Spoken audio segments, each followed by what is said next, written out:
اهدنا الصراط المستقيم. Assalamualaikum warahmatullahi wabarakatuh. Kita awali kajian kita dengan baca basmalah bersama. Bismillahirrahmanirrahim. Alhamdulillahilladzi 'allamal Qur'an khalaqal insan 'allamahul bayan. Asyhadu an la ilaha illallah wahdahu la syarika lahu wa asyhadu anna Muhammadan abduhu wa rasuluh. Allahumma shalli wa sallim wa barik ala Muhammadin wa ala alihi wa ashabihi ajma'in. Puji syukur kita panjatkan kehadirat Allah SWT yang membangunkan kita pagi ini dalam kondisi sehat dan meringankan kaki kita untuk melangkah ke masjid ini melaksanakan sholat subuh berjamaah. Mudah-mudahan langkah kaki kita dari rumah sampai masjid ini menjadi langkah-langkah ampunan Allah SWT dan ditingkatkan derajat kita oleh Allah SWT, dan mudah-mudahan hari ini menjadi lebih baik daripada hari-hari sebelumnya. Shalawat dan salam kita sampaikan kepada teladan kita Rasulullah Muhammad sallallahu alaihi wasallam, keluarga, sahabat dan seluruh pengikutnya yang istiqomah mengikuti sunnahnya.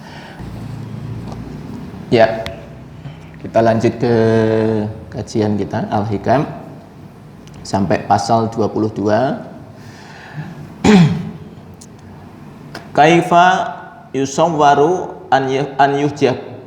an yahjubahu syai'un wa huwa aqrabu ilaika min kulli syai'. Bagaimana bisa dibayangkan Allah itu terhijab oleh sesuatu padahal Allah itu lebih dekat kepadamu daripada segala sesuatu itu sendiri, ya. Jadi kalau kita itu masih terhalang untuk kalau tanda kutip ya, melihat Allah, padahal Allah itu lebih dekat daripada yang lain yang kemudian kita anggap menghalangi.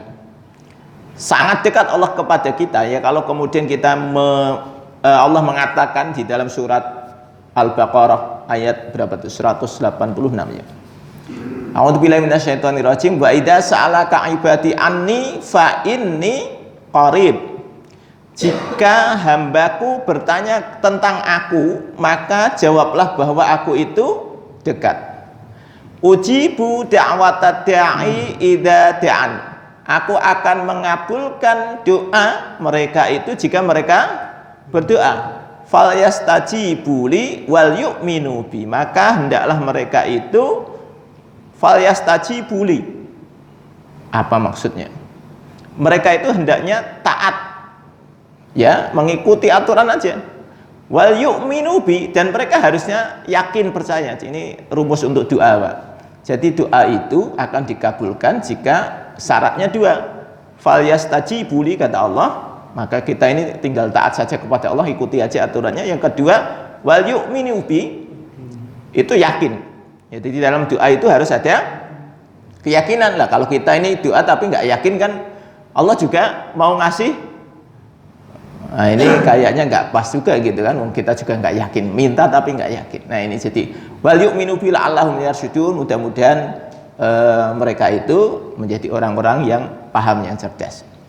Jadi ayat itu menjelaskan, Allah mengatakan fa inni qarib, sesungguhnya aku itu dekat. Bahkan di dalam hadis itu disebutkan bahwa Allah itu lebih dekat daripada urat leher.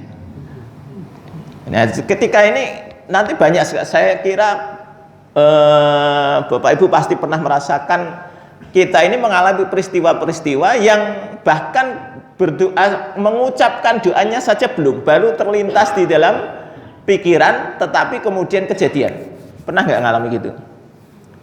Belum ngomong, tapi baru ada, kayaknya kalau ada ini enak gitu, misalnya gitu ya.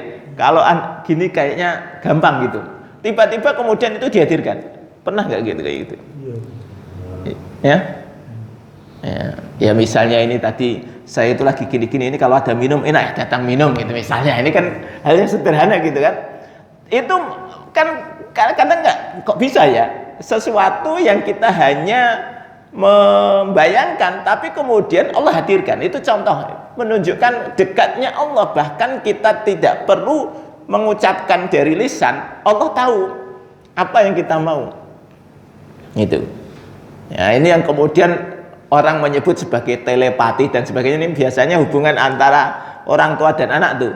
Kalau apa ya, kayaknya itu anak kalau saya seringnya itu misalnya saya mau menghubungi anak saya itu batin itu dia tiba-tiba kontak gitu ya. Ini contoh yang paling gampang. Ini kan bukan kemudian wah ini terjadi hubungan apa namanya?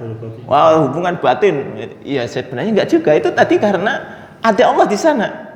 Nah, kita kan tidak melihat itu sebagai sesuatu yang apa ya? Sesuatu sebagai kehadiran Allah itu. Seakan-akan itu kekuatan batin antara orang tua dan anak. Ya enggak sebenarnya. Ya karena Allah saja yang kemudian menggerakkan tadi. Ini kayaknya kita baru batin ini juga mengalami hal yang sama gitu, sehingga kemudian terjadi kontak-kontakan. Atau banyaklah saya kira peristiwa-peristiwa seperti ini. Kalau kita paham ini adalah menunjukkan dekatnya Allah kepada kita, bahkan tidak perlu kita ucapkan secara lisan, itu Allah sudah mengabulkan. Ya kan? Nah, kalau kita bicara peristiwa alam, betapa dekatnya Allah kepada kita itu kan, ini kalau sekarang ini sekarang musim hujan, sudah mulai musim hujan.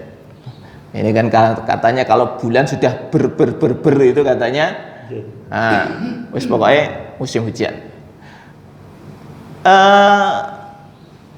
Kenapa kok harus ada musim hujan? Itu. Ya ini kan sederhananya apa? Ya karena memang manusia membutuhkan hujan, sehingga Allah kasih hujan. Orang apa namanya petani-petani itu butuh hujan. Kalau nggak ada hujan ya mereka nggak bisa nanam gitu. Nah, jadi ini ada persoalan yang sebenarnya bahkan tadi manusia itu nggak bisa ngatur, tapi Allah tahu kebutuhannya saat ini hujan. Tapi juga ada juga yang mengeluh, udan terus misalnya begitu ya.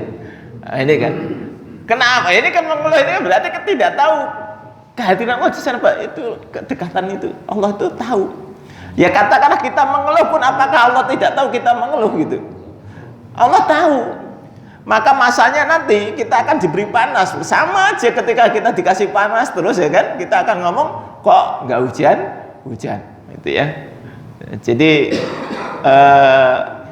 kalau kemudian apa ya, kita ini membayangkan bahwa antara hujan dan panas itu sebenarnya Allah sudah menyiapkan rezeki masing-masing, ya kan? Ya, jadi kalau misalnya ini hujan terus itu, mungkin ada orang yang karena hujan itu tanda kutip urusan rezekinya jadi berkurang juga, ya kan? Misalnya contoh orang dagang yang, nah ini kan kalau tadi malam Pak Arifin cerita itu, beliau ini kalau mau apa buka lapak itu baca laporan BMKG luar biasa itu bagi saya baru ketemu ini ada pedagang itu mau dagang itu ini ramalan cuaca BMKG, saya baru dengar tadi malam itu kata Pak Arifin, saya tuh Pak kalau mau dagang gitu ya saya baca dulu ramalan BMKG kira-kira nanti malam hujan apa tidak, kalau hujan saya nggak akan berangkat. Oh luar biasa itu, saya baru dengar ini tadi ada pedagang yang seperti itu ya. Ya kan? Nah, jadi kan tapi kemudian hujan itu juga membawa berkah bagi sebagian yang lain kan gitu.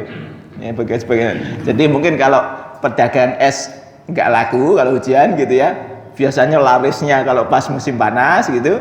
Nah, ini nanti pedagang apa yang kira-kira laku di jahe, kopi, kan gitu. Itu cara Allah saja ngatur rezekinya gitu. Lah kalau kemudian panas terus itu nanti kan kasihan yang jualan jahe gitu ya. Sebaliknya kalau kemudian hujan terus kasihan yang jualan es, nggak laku-laku. Jadi Allah itu sayang kepada kita, adil gitu. Hanya manusia ini tidak tahu bahwa itu menunjukkan kedekatan Allah loh kepada kita. Dekat sekali Allah dengan kita itu sehingga kemudian diatur. Nah, ini saatnya rezekinya si fulan, itu besok si fulan lagi. Jadi sudah ada itunya masing-masing. Nah ini kita ini hari-hari ini sudah dikasih informasi yang menakutkan. Tahun 2023 ke tahun resesi. Ya tergantung lah saya bilang itu. Nggak usah kemudian takut. Ngapain takut juga. Resesi itu apa juga nggak ngerti kita itu kan. Pokoknya itu tahunya pokoknya kehidupan itu berjalan saja gitu. Saya yakin jenengan resesi nggak resesi tetap makan gitu kan. Apa kemudian kalau nggak resesi nggak makan? Ya tetap makan. Ya kita hadapi saja.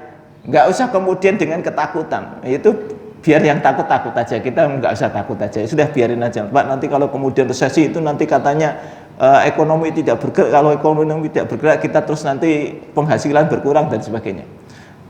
Kita kan sudah mengalami kemarin pandemi 2 tahun ya. 2 tahun itu juga nggak bergerak. Nyatanya ya masih bisa hidup, ya kan? Masih bisa makan. Ya gitu aja sudah. Kenapa harus ditakut-takuti? Kita lewati aja insya Allah. Nah ini nanti maka kita buktikan bahwa kedekatan Allah itu tampak. Ya ini terutama mungkin ya kepada orang-orang yang tanda kutip sedang mengeluh dengan keadaan. Bahwa pada saat kita mengeluh itu berarti kita belum paham betapa dekatnya Allah dengan kita. Hanya saja Allah itu punya skenario yang cantik untuk menyelesaikan kebutuhan-kebutuhan kita. Kita punya kebutuhan ya, tapi kata Allah mungkin kebutuhanmu itu belum urgent harus sekarang dipenuhi. Digeser dulu ya, gitu ya. Biar orang lain dipenuhi kebutuhannya, nanti urusanmu yang nomor sekian. Kira-kira begitu. Ini kalau kita paham gitu, Pak. Nah, maka kalau kan saya itu sering mendapat pertanyaan begini. Pak, saya itu sudah ibadah dengan baik gitu, sholat enggak cuma sholat 5 waktu, saya itu sholat sunnah ya gitu ya, puasa sunnah ya gitu, terus apa lagi, sedekah iya, pokoknya itu saya berusaha untuk melakukan amal soleh, melakukan ibadah-ibadah. Tapi kenapa kok masalah saya tidak selesai itu? Apa maunya Allah? Apakah Allah tidak sayang kepada saya? Saya kemudian jawab, justru Allah sayang kepada Anda, maka kemudian masalahnya nggak selesai. Karena ketika kita diberi masalah itu, akhirnya kita semakin dekat kepada Allah. Itu aja hikmahnya. Mungkin kalau kita nggak diberi masalah, kita nggak semakin dekat gitu ya Pak ya. Jadi kalau kita itu punya masalah, itu saya yakin perasaan kedekatan kita, perasaan kita membutuhkan Allah jauh lebih besar daripada kita tidak punya masalah. Benar ya? Kira-kira ya. Kalau kita punya masalah itu akan merasakan dekatnya Allah dengan kita.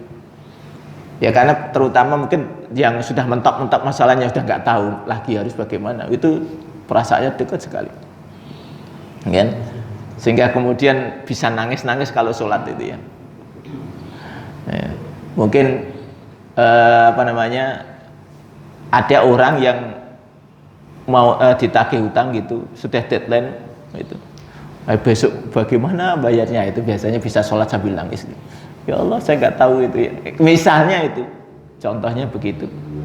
Maka kan ada kisah-kisah yang cukup unik begitu ya. Ini kan kalau Ustadz YM itu punya kisah yang menurut saya juga unik juga tentang dia disebut sebagai Umar begitu ya.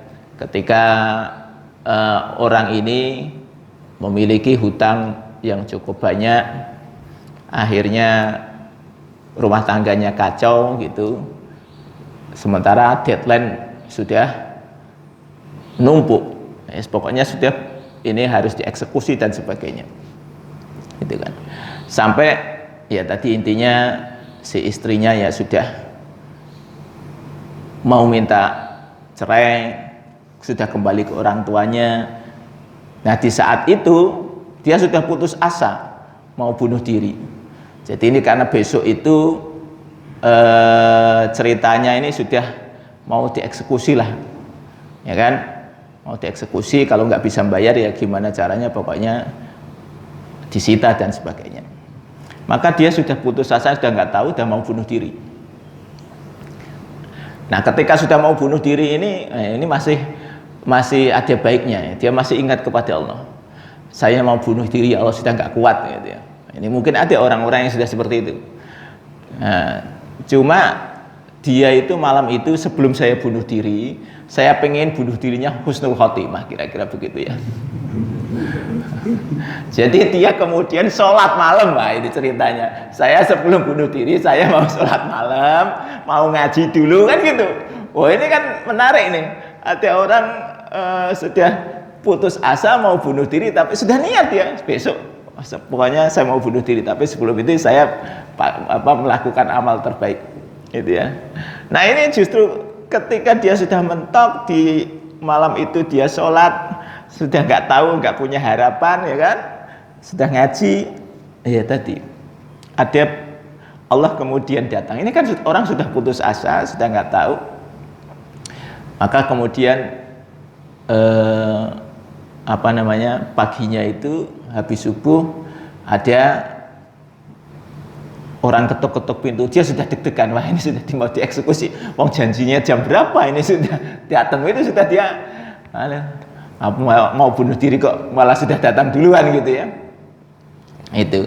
Nah, ternyata ketika dia buka itu kawannya, dan kawannya itu kemudian intinya kawannya datang menawari pekerjaan karena dia dianggap dialah ahlinya, dan pokoknya ini ada proyek yang dia harus ikut terlibat, dan saat itu juga dia dikasih duit. Itu. Ini kan nggak masuk akal, Pak. Dia ini sudah mau bunuh diri, ya kan? Hanya karena tadi pengen bunuh diri husnul khotimah tadi, tanda kutip gitu kan. Akhirnya Allah selesaikan dengan cara yang tidak pernah dia duga. Itu ada teman yang kemudian ini karena temannya buru-buru dikejar deadline juga, datang kepada dia bawa uang, sudah pokoknya kamu berangkat hari ini besok berangkat, ini duitnya, ini proyek harus dikerjakan. Itu akhirnya dengan duit tadi dia nggak jadi bunuh diri ya, karena sudah dapat duit, ya kan, sudah dapat duit. Kemudian ini baru DP ini ceritanya, duitnya ini, dan itu bisa membayar yang harusnya hari itu ditagih, dan betul hari itu ditagih dan kemudian dibayar. Besoknya dia berangkat kerja, kemudian dapat pelunasannya. Nah, setelah itu baru kemudian dijemput istrinya, karena sudah pegang duit kan gitu. Intinya kalau istri kan masalahnya nggak susah-susah amat gitu ya. Nah, yang penting sudah dibawakan duit kan, ya sudah balik lagi gitu ya. Nah, itu jadi ternyata itu sesuatu yang tidak rumit begitu. Sementara kita ini kan karena tidak tahu, Pak, bagaimana cara menyelesaikannya gitu. Maka kemudian Allah menjawab dengan hal-hal yang kadang-kadang tidak pernah kita pikirkan, dan saya kira bapak-bapak pasti pernah merasakan hal seperti itu ya, yang kita nggak tahu mau bagaimana gitu, tapi kemudian Allah hadirkan jawabannya dari sesuatu yang aneh gitu, yang kita tidak pernah mikir. Orang ini kan juga nggak pernah mikir, dia tidak tahu lagi gitu. Nah, saya tadi malam nonton sebuah konten yang kemudian itu mengingatkan saya, itu ada orang yang seperti itu, kemudian mengingat saya sudah pernah mengalami masa itu ya. Jadi dia cerita bahwa dia ini pada masa sulit dia untuk beli, dia punya anak kecil, punya anak bayi, sudah nggak punya duit, kemudian mau beli susu bayinya, itu sampai kemudian dia cari-cari uang receh di mana saja gitu, dikumpulin untuk kemudian beli susu yang 1 saset saja untuk anaknya. Nah, kemudian dia masuk karena malu ada mereknya gitu. Kok karena dia dulu itu si marketing dari produk ini. Dia ceritanya marketing produk ini gitu ya. Dia kalau ke toko itu beli itu tak ketahuan itu, wah itu marketingnya. Mosok marketing tukune sasetan gitu ya, mosok marketing tidak punya jatah. Tapi dia mungkin kan dalam kondisi ambruk, mungkin sudah keluar dan sebagainya, sehingga dia ini berusaha untuk tidak kelihatan bahwa ini dulu produk yang dijual, dia kemudian begitu beli sasetan langsung masukkan ke dalam plastik, Pak. Ben ora ketok mereknya gitu. Jadi, nah ini dia saking supaya nggak dilihat orang. Nah, dia masukkan dalam plastik, kemudian tadi bungkusnya juga masih ditaruh situ, dibungkus lagi. Pulanglah dia. Di dalam proses perjalanan pulang ini, karena tadi antara bekas bungkus itu kan aluminium foil kan gesek-gesek dengan plastik, bocor, Pak. Gitu ya. Sehingga sampai rumah ini bolong gitu. Susunya nggak ada gitu kan. Tidak ada. Itu bagaimana perasaan orang itu gitu ya. Sudah nyari uangnya tadi gimana, itu kemudian bocor. Saya pernah mengalami hal yang sama, hanya beda bentuk ininya ya. Tapi saya pernah mengalami hal yang sama, itu pedihnya, Pak. Jadi saya ini ceritanya sama ini kok. Kasusnya saya mau anak saya supaya makan, saya beli soto itu saya tidak punya duit ini, karena saya nggak punya duit. Gimana caranya saya beli soto, dan soto kan murah, saya bungkus itu ya, sama. Saya ketika sampai di rumah dan nggak ada sotonya gitu. Oh itu rasanya itu kita sudah tidak punya duit, beli habis gitu. Tapi itu pelajaran yang kemudian saya terima, bahwa kalau Allah mau mengambil sesuatu kita sampai habis itu bisa. Maka kita ini jangan menjadi orang yang kalau kemudian kita punya duit, kita punya harta, jangan menjadi orang yang sombong. Allah habiskan kita itu gampang banget gitu. Kita ini sudah mencoba, ini kan pada saat itu saya yakin beliau pasti juga mengalami apa yang saya rasakan. Kesannya kemudian protes, ya Allah kok ya kebangetan temen gitu ya. Saya itu pengen ngasih makan anak saya, kok ya masih juga tidak boleh. Kan ini kesannya kan gitu nih, yang ada di dalam benak saya. Jadi saya itu pengen ngasih makan anak saya belikan, kok ya hilang. Nah, tapi kemudian perjalanan hidup itu akhirnya ya jawabannya ketemu. Allah pengen supaya kita itu jangan menjadi orang-orang yang sombong. Maka saya ketika mau baca nasihatnya Luqman itu, banyak hal yang nasihatnya Luqman di dalam surat Luqman ya, surat 31. Ada banyak. Misalnya, wala tamshi fil ardi maraha innallaha la yuhibbu kulla muhtalin fakhur. Janganlah engkau berjalan di muka bumi dengan gagah-gagahan. Sesungguhnya Allah itu tidak suka kepada orang yang sombong dan membangga-banggakan diri. Nah itu Pak, itu penting sebenarnya. Jadi saya kemudian ketika memahami nasihat-nasihat Luqman kepada anaknya, itu seakan-akan juga Luqman memberi nasihat kepada saya. Jadi nasihat Luqman itu urutannya, nah ini penting Pak, mungkin nanti kita bahas khusus, bahwa sebagai orang tua itu kita harus memiliki prioritas nasihat kepada anak. Jadi prioritas pertama yang diajarkan, pertama Allah memberikan pelajaran kepada Luqman dulu. Apa pelajaran Allah kepada Luqman? Nah, ini juga penting, nanti kaitannya dengan ini tadi ya. Walaqad ataina Luqmanal hikmata anishkur lillah. Dan sungguh aku berikan hikmah kepada Luqman. Anishkur lillah, bersyukurlah kamu kepada Allah. Wa may yashkur fa inna ma yashkuru li nafsih. Barang siapa yang bersyukur maka sesungguhnya dia sebenarnya bersyukur kepada dirinya. Wa man kafara fa innallaha ghaniyyun hamid. Barang siapa yang ingkar terhadap nikmat Allah, maka Allah itu enggak butuh pujian. Allah itu maha kaya dan maha terpuji. Allah tidak berkurang kekayaannya karena kita ini tidak bersyukur. Dan Allah juga tidak hilang keterpujiannya karena Allah memang sudah terpuji gitu ya. Nah, ini nomor satu, kita harus bersyukur apapun kondisi kita. Anishkur lillah. Karena kalau kita tadi pandai bersyukur, kita merasakan kedekatan Allah kepada kita itu terasa. Anishkurlillah, bersyukurlah kepada Allah. Nah, kita ini sebelum memberikan nasihat, sebelum memberikan pelajaran kepada anak-anak kita, bersyukurlah bahwa kita diberi anak. Itu Pak. Jadi sebelum ini, jadi saya kemudian membaca tadi teks di dalam surat Luqman tadi. Nomor 1 itu orang tua bersyukurlah terhadap dirinya, bahwa Allah sudah memberikan nikmat yang begitu banyak, salah satunya anak. Maka ketika mau menasehati anak itu, ya dipahami dulu, ini karunia yang Allah titipkan kepada kita. Maka bagaimana cara mendidiknya? Ikuti apa maunya Allah. Maka kemudian di ayat berikutnya, wa id qala Luqman li ibnihi wa huwa ya'iduhu. Dan ingatlah ketika Luqman itu memberikan pelajaran kepada anaknya. Ya bunayya la tusyrik billah. Wahai anakku, janganlah engkau menyekutukan Allah. Innasyirka la dzulmun adzim. Sesungguhnya syirik kepada Allah itu perbuatan dolim yang besar. Jadi nomor 1, tugas orang tua kepada anak itu memberikan pelajaran tentang tauhid.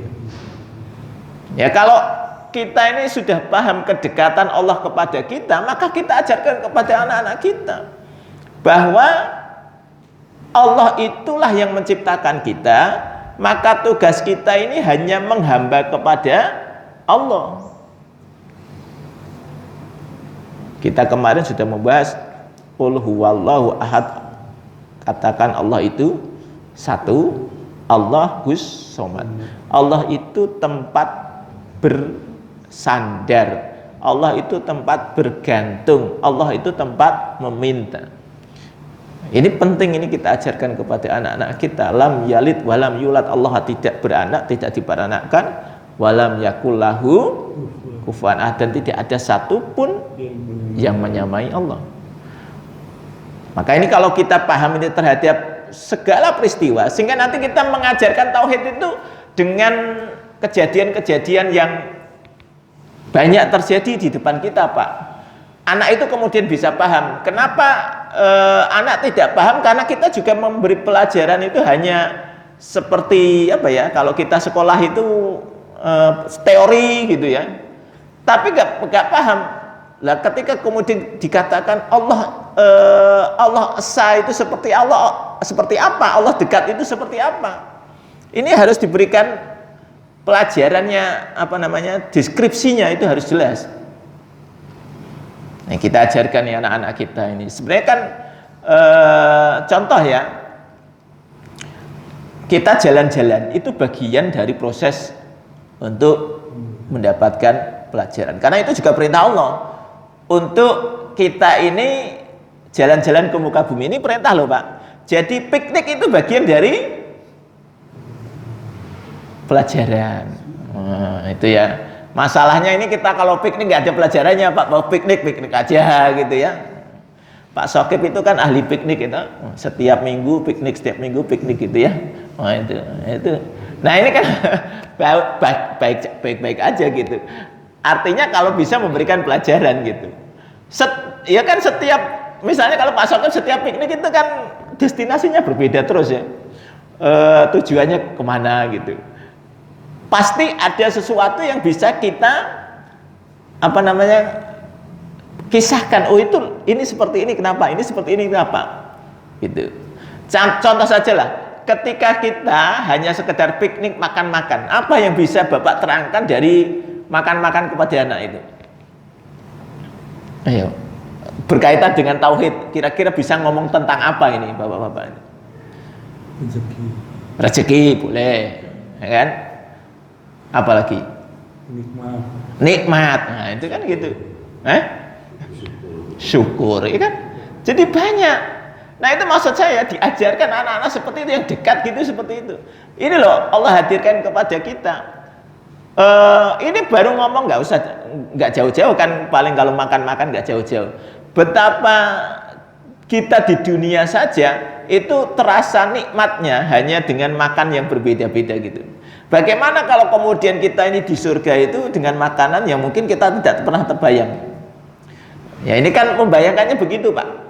Bagaimana ketika kita ini misalnya datang ke sebuah restoran, ya kan? Kemudian kita pesan menu A, B, C, kita duduk manis, kemudian nanti ada pelayan datang memberikan makanan. Nah, ini pelajaran. Besok kalau di surga itu ya kira-kira seperti itu, nggak butuh masak, ya kan? Nggak butuh apa? Nah, ini bedanya. Kalau ini butuh bayar, nah, ya kan gitu.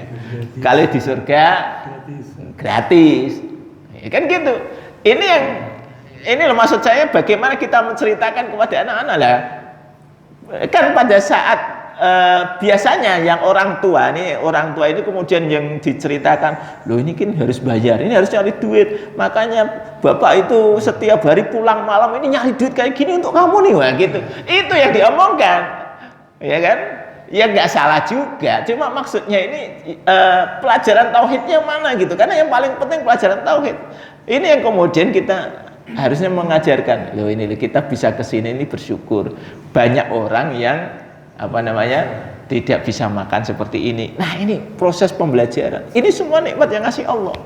Allah takdirkan kita ini punya rezeki sehingga kita bisa makan enak, sementara masih banyak orang yang lain yang tidak bisa makan enak. Maka tugas kita dititipi Allah misalnya rezeki untuk juga berbagi kepada mereka. Kan salah satu hal yang diperintahkan Allah adalah memberi makan kepada orang miskin. Sudah itu aja. Ya. Kalla balla tukrimunal yatim wala tahadduna ala ta'amil miskin, gitu ya. Jadi kenapa kok ketika kita kemarin berbicara tentang nafsul mutmainnah, jiwa-jiwa yang tenang itu yang dipanggil oleh Allah itu, ketika orang itu mau tadi kan dikatakan Allah kalla balla tukrimunal yatim, orang-orang yang tidak masuk ke dalam golongan nafsul mutmainnah itu karena ketika dia hidup di dunia tidak memuliakan anak-anak yatim, wala tahadduna ala ta'amil miskin, dan tidak mengajak orang untuk memberi makan orang miskin. Jadi itu aja kalau kita pengen menjadi golongan orang-orang yang nanti dipanggil oleh Allah, apa panggilannya, ya ayyatuhan nafsul mutmainnah irji'i ila rabbiki radiyatan mardiyah fadkhuli fi ibadi wadkhuli jannati. Nah itu kan pengennya kan begitu Pak, kita ini dipanggil oleh Allah kembali kepadaku, masuk ke dalam hambaku, masuk ke surgaku, pengennya begitu. Nah itu yang kita kasihkan pelajaran kepada anak-anak kita ketika ini tadi. Proses piknik itu bagian dari pembelajaran. Jangan piknik-piknik senang-senang aja. Maka ilmunya kita dapatkan. Ya katakan misalnya ini kemarin ya, kita kemarin sebagian kita ke Temanggung itu jalan-jalan. Ada pelajarannya kan gitu ya. Ya kita senang-senang juga, bukan nggak senang-senang ya tetap jalan-jalan gitu ya. Tapi kan di sana ada proses pembelajaran yang kemudian kita dapatkan, ada input yang masuk. Jadi pentingnya kita ini ngecas dalam bentuk apapun ya. Charging itu kan bentuknya macam-macam. Nah ini salah satu chargingnya itu jalan-jalan. Katanya kalau orang stres itu kamu kurang piknik katanya gitu. Ya sudah, piknik aja. Tapi bagaimana piknik yang bisa membuat kita semakin dekat kepada Allah itu. Jangan piknik yang menjauhkan. Kan banyak orang stres kemudian cari jalan yang salah, gitu kan? Masuk ke diskotik misalnya, itu misalnya, ya kan? Ya, apakah masuk diskotik tidak boleh? Ya, kalau sekedar masuk saja boleh Pak, ya kan? Masuk terus keluar kan boleh-boleh aja, masa nggak boleh gitu ya? Yang jadi masalah itu karena begitu masuk, ya kan? Nah itu yang terjadi ya sudah macam-macam juga kan, kita juga nggak jelas itu, ya kan? Kalau Anda sudah masuk begitu, kayaknya kok untuk menghindar dari maksiat itu kok kayaknya susah, ya kan? Jadi Ya insya Allah sih kalau jenengan tidak pernah masuk gitu ya, kecuali kepepet. Ya mudah-mudahan enggak lah ya insya Allah ya. Maka harapan kita ini kan kalau kita ini sering kumpul, sering saling menasihati, itu bagian dari, nah ini tadi kita berkumpulnya di sini itu juga menunjukkan dekatnya Allah kepada kita. Karena apa? Karena kita itu sudah punya keinginan. Ya Allah, saya itu pengen ketemunya itu orang-orang baik. Jenengan kira-kira pengen gitu enggak? Pengen setiap hari ketemunya dengan orang-orang baik enggak? Saya yakin kan gitu. Nah karena kita pengen, maka kemudian dipertemukan dengan orang baik. Nah ini tolong ya dipahami, ketika ada orang ngomong sebagai law of attraction katanya gitu ya, hukum apa ini bahasa Indonesia nih, hukum tarik menarik ya gitu ya, law of attraction itu katanya kalau kita itu sudah mempunyai bayangan apa, itu nanti yang akan terjadi, katanya begitu. Ya sebenarnya itu tadi saya bilang tadi, itulah kedekatan Allah. Kalau Rasulullah mengatakan di dalam hadis qudsi itu, aku sesuai prasangka hambaku, kan gitu. Ya itu betapa dekatnya Allah dengan kita, sehingga ketika kita ini pengen ketemu dengan orang baik, dipertemukan dengan orang baik. Sebaliknya, kalau kemudian kita ini sudah masuk di dalam dunia tanda kutip gelap, itu memang untuk bisa keluar dari kegelapan itu susah, karena dia sudah punya kecenderungan hati di dunia gelap, gitu ya. Maka saran saya sudahlah, nggak usah masuk di dunia yang gelap-gelap. Kita ini mudah-mudahan sudah masuk ke dunia yang penuh cahaya, jangan masuk ke kegelapan lagi gitu. Nah, kumpul dengan orang soleh bagian dari kedekatan Allah kepada kita, sehingga kita itu dikumpulkan dengan orang-orang soleh. Oke, kita cukupkan sekian kajian kita pagi ini.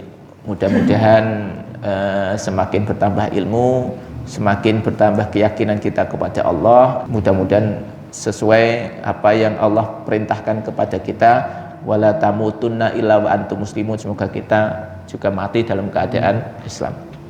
Kita tutup dengan kafaratul majelis. Subhanakallahumma wa bihamdika asyhadu alla ilaha illa anta astaghfiruka wa atubu ilaik. Assalamualaikum warahmatullahi wabarakatuh.